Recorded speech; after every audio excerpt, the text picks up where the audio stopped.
शिक्षकों को, शिक्षा मित्रों को, अनुदेशकों को, रसोइयों को, आंगनबाड़ी और आशा वर्कर को भी। उत्तर प्रदेश के मुख्यमंत्री योगी आदित्यनाथ ने आज मुजफ्फरनगर में आयोजित एक कार्यक्रम के दौरान शिक्षा मित्र, अनुदेशक, आशा, आंगनबाड़ी और रसोइयों का नाम लिया।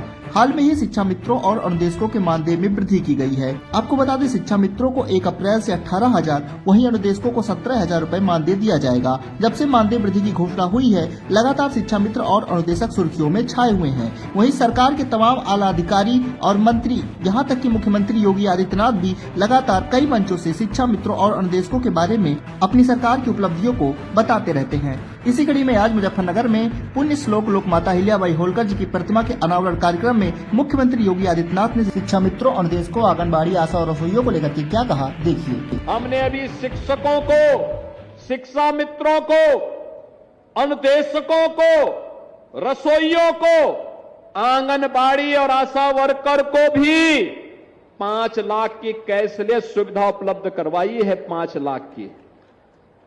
और धीरे धीरे करके हम लोग बीमा कंपनियों से बात कर रहे हैं, कुछ उद्योग जगत दे, कुछ सरकार दे।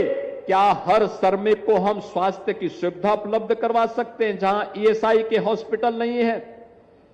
ईपीएफ की गारंटी देने की व्यवस्था करने की दिशा में आगे बढ़ रहे हैं। और इसके लिए हम लोगों ने प्रदेश के औद्योगिक विकास के आयुक्त को, जिसमें औद्योगिक विकास के एडिशनल चीफ सेक्रेटरी और प्रिंसिपल सेक्रेटरी लेबर को भी रखा है, उद्योग जगत के भी और श्रमिकों के प्रतिनिधियों को रखा है। ये सभी लोग तत्काल इन कार्यक्रमों को आगे बढ़ाए, अच्छा मानदेय, अच्छा भुगतान और उसमें कोई कटौती ना हो, यह भी सुनिश्चित करने के लिए कहा गया है। तो औद्योगिक अशांति पैदा करने वालों से उससे सावधान रहिए, उनको सफल मत होने दीजिए। और मैं इसीलिए कहना चाहूंगा, औद्योगिक अशांति पैदा करने वाले लोगों से सावधान रहें। मैं सभी उद्यमियों से भी इस बारे में अपील करूंगा, वे श्रमिकों के साथ, कार्मिकों के साथ सीधे संवाद करें। हमारी सरकार तो श्रमिकों के साथ में है, उद्यमी को सुरक्षा देगी और हर श्रमिक को संरक्षण भी देगी,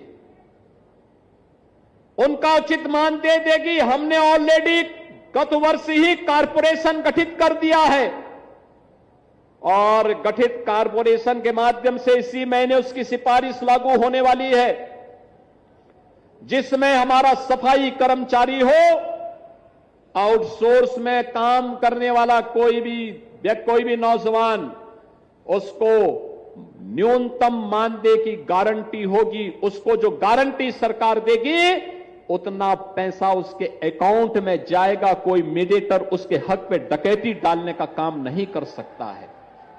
और जब इस दिशा में कार्य किया जा रहा है, ये कार्य हम लोग केवल सरकारी भवनों पर ही और सरकारी विभागों पर लागू नहीं करने जा रहे हैं।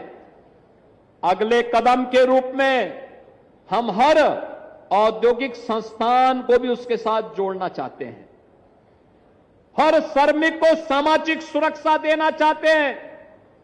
हमने अभी शिक्षकों को, शिक्षा मित्रों को, अनुदेशकों को, रसोइयों को, आंगनबाड़ी और आशा वर्कर को भी 5 लाख की कैशलेस सुविधा उपलब्ध करवाई है, 5 लाख की।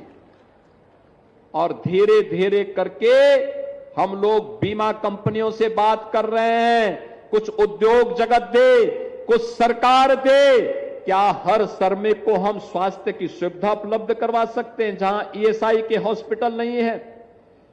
ईपीएफ की गारंटी देने की व्यवस्था करने की दिशा में आगे बढ़ रहे हैं।